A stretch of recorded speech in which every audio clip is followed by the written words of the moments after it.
আসসালামু আলাইকুম প্রিয় দর্শক, আমি ডাক্তার মোহাম্মদ তৌসিফুর রহমান, ক্যান্সার বিশেষজ্ঞ, consultant, TMSS cancer centre, Bogura. আজকে আমি একটা খুবই জনগুরুত্বপূর্ণ একটি বিষয় নিয়ে আপনাদের সামনে হাজির হয়েছি।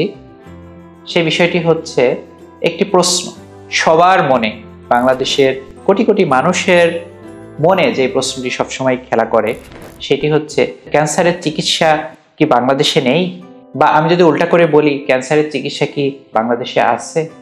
এই যে একটি কনফিউশন, এই কনফিউশনের কারণে যেই ব্যাপারটি হয় যে একদম দরিদ্র থেকে ধনী সবাই ক্যান্সার হলে চিন্তা করে যে আমাকে দেশের বাইরে যেতে হবে, দেশের বাইরে যেয়ে আমাকে চিকিৎসা করতে হবে। কিন্তু এই ধারণাটি আসলে ভুল। বর্তমানে সব ধরনের ক্যান্সারের সব রকম চিকিৎসা বাংলাদেশেই রয়েছে। আপনি বাংলাদেশে থেকেই আপনি বহির্বিশ্বের মতো একই রকম চিকিৎসা আপনি পেতে পারেন। বাংলাদেশে আপনি ক্যান্সারের চিকিৎসা করতে গেলে আপনি সুলভ মূল্যে আপনি সেই চিকিৎসাটা করতে পারেন। কেন আমি বললাম সুলভ মূল্যে? কারণ আপনি যদি বহির্বিশ্বের চিকিৎসা করতে যান, তাহলে আপনার অনেক আদার্স খরচ হবে, যেটার কারণে আপনি সেই চিকিৎসাটাই আপনার কঠিন হয়ে যাবে এবং পরবর্তীকালে চিকিৎসার ব্যয়ভার বহন করা আপনার পক্ষে সম্ভব হবে না। এবং একটা কথা আমি বলে রাখি, যারা দেশের বাইরে যারা চিকিৎসা করতে যায়, তারা কিন্তু প্রকৃতপক্ষে দেশের বাইরে চিকিৎসা গ্রহণ করে না। তারা ডাক্তার কনসালটেশন করে আসে এবং সাথে কিছু পরীক্ষা নিরীক্ষা, ডায়াগনোসিস, প্রোটোকল নিয়ে আসে। এরপরে তারা সেটা কিন্তু বাংলাদেশেই ফলো করে।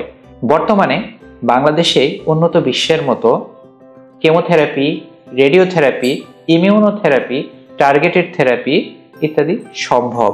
আপনারা যদি ক্যান্সার চিকিৎসার ব্যয় কমাতে চান এবং দ্রুততম সময়ে ক্যান্সার চিকিৎসা মাধ্যমে আপনি যদি নিরাময় চান, তাহলে আপনাকে বিদেশের চিন্তা বাদ দিয়ে বাংলাদেশেই ক্যান্সারের চিকিৎসা করতে হবে। আপনি যেখানে ট্রাস্ট পান, যেখানে আপনার কমফোর্ট হয়, সেখানে আপনি একজন ক্যান্সার বিশেষজ্ঞের শরণাপন্ন হন এবং যত দ্রুত সম্ভব তার কাছ থেকে ক্যান্সারের চিকিৎসা গ্রহণ করুন এবং চিকিৎসার মাধ্যমে আপনার নিরাময় হওয়ার সম্ভাবনা অনেক বেশি থাকবে। আপনি যত দেরি করবেন, আপনার নিরাময় হওয়ার সম্ভাবনা জ্যামিতিক হারে কমতে থাকবে। আপনার জন্য সবচেয়ে গুরুত্বপূর্ণ যে জিনিসটা, সেটা হচ্ছে সময়। আপনাকে সময়ের মূল্য দিতে জানতে হবে এবং ক্যান্সারের ক্ষেত্রে সেটা তো অবশ্যই করতে হবে, কারণ ক্যান্সারের কোষগুলো আপনার জন্য, বিদেশের জন্য বসে থাকবে না। আসুন আমরা বাংলাদেশে স্বাস্থ্য ব্যবস্থার প্রতি আমরা আস্থা রাখি এবং সরকারি বেসরকারি হসপিটালগুলো মিলিয়ে বাংলাদেশে ক্যান্সার চিকিৎসা বর্তমানে বলা যায় প্রায় বিশ্বমানের। আসুন আমরা নিজে সচেতন হই, পরিবার এবং সমাজকে সচেতন করি। আসুন আমরা ক্যান্সারের চিকিৎসা দ্রুততম সময়ের মধ্যে দেশেই আমরা সম্পন্ন করি। দেশীয় কোম্পানির মাধ্যমে বর্তমানে ক্যান্সার চিকিৎসার মেডিসিনের খরচ আগের তুলনায় অনেক কমে গেছে। তো সেই হিসেবে আমরা দেশের চিকিৎসার মাধ্যমে আর্থিকভাবেও লাভবান হতে পারি। আসুন নিজে সচেতন হই, পরিবার এবং সমাজকে সচেতন করি। আমার আপনার সকলের ঐকান্তিক প্রচেষ্টায় দূর হোক ক্যান্সার চিকিৎসার সকল অন্তরায়। সবাই ভালো থাকবেন। সবাইকে অসংখ্য ধন্যবাদ। আসসালামু আলাইকুম।